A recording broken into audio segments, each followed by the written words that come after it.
Welcome back to my channel. Do you want to install Chrome OS on your system, but you don't know which version to install and how? So today I will show you how you can install the latest version of Chrome OS on any system except those before 2010. And that too without any complicated commands. So without wasting any time, let's head towards the video. Welcome to my channel, Technichio. First, we will download the latest version of Chrome OS, which is ChromeOS Flex. So I will open the browser and just search for Chrome OS and open the ChromeOS Flex website. Here you will see the Try Chrome OS Flex option. Clicking on it will automatically scroll the website down and take us to Get Started with Chrome OS Flex, where you will find a form. Submitting it will give you Chrome OS documentation and the certified devices list, and your organization will also be registered. But we need Chrome OS for home use, so we will also get that option here. We will click here, and the Chrome OS documentation will open in front of us. But on the first page, we won't find any OS link, so we have to go to the Create Bootable USB Drive page. Here, the first method we get is the Chrome OS Recovery utility. But with that method, you can only create a bootable USB for Chromebooks, meaning specific versions for specific boards. So we will scroll down, and here in the Download from Google section, we will get the download link for Chrome OS Flex, named Chrome OS Flex Installer Image. Clicking on this link, we will download the image file. But I have already downloaded this file. So I will go to the Download folder, and here you will find this zipped image folder. We will extract it. After extraction, if we open it, you will get the image file in .bin format, and this is a raw image. So to create a bootable USB from it, we have to download software, but I will use Rufus because Rufus can also create bootable from raw images. I have downloaded Rufus from the browser, and you will also get its link and tutorial in the description. So now I will open Rufus and connect the USB drive. Then I will select the disk image. And if I go into that extracted folder here, you won't find any image here because Rufus doesn't detect raw images. So from the Format tab, instead of disk image, I will select the All Files option. Then I will see the bin file. I will select it, and Rufus will automatically configure all the settings. So I will start the process, and my bootable USB will start creating, but it will take some time. After the process is complete, I will restart the system.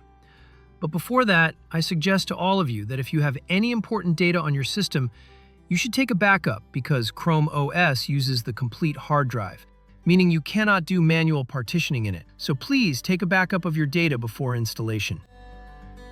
So before booting from the USB, I will open the BIOS setup and disable Secure Boot. But in my system, Secure Boot is already disabled, so I will exit.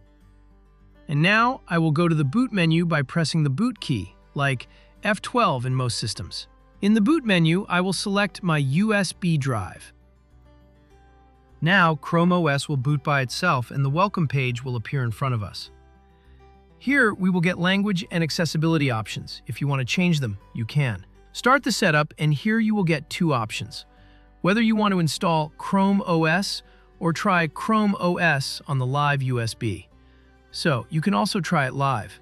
But I will install it on my system, so I will choose the first option and then install Chrome OS. As soon as you click, it will show me a warning that this process will completely erase my hard drive. So if you have any important data, please back it up.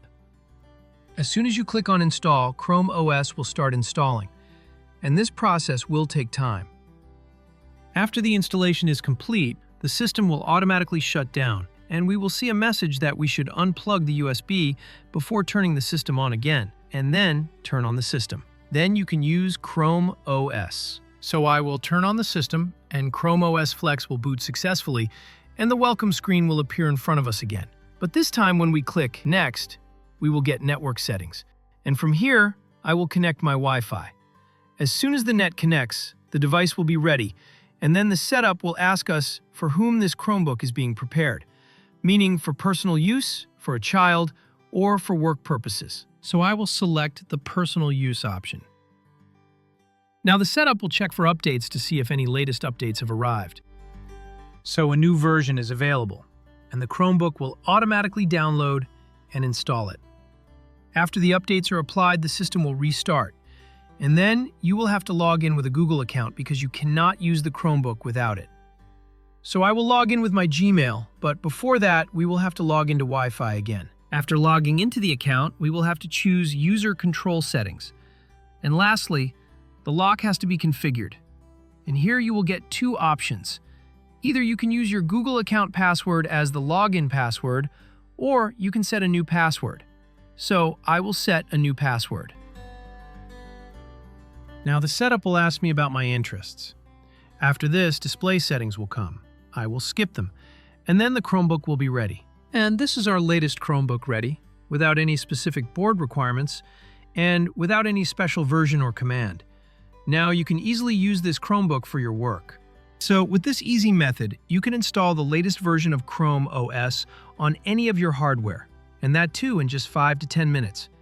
In the next video, I will tell you all how you can transfer data wirelessly between your two laptops. So don't miss my next video, and please subscribe to my YouTube channel, Technichio, and hit the bell icon so that you'll never miss an update from our channel. Together, let's end tech tantrums. Thank you.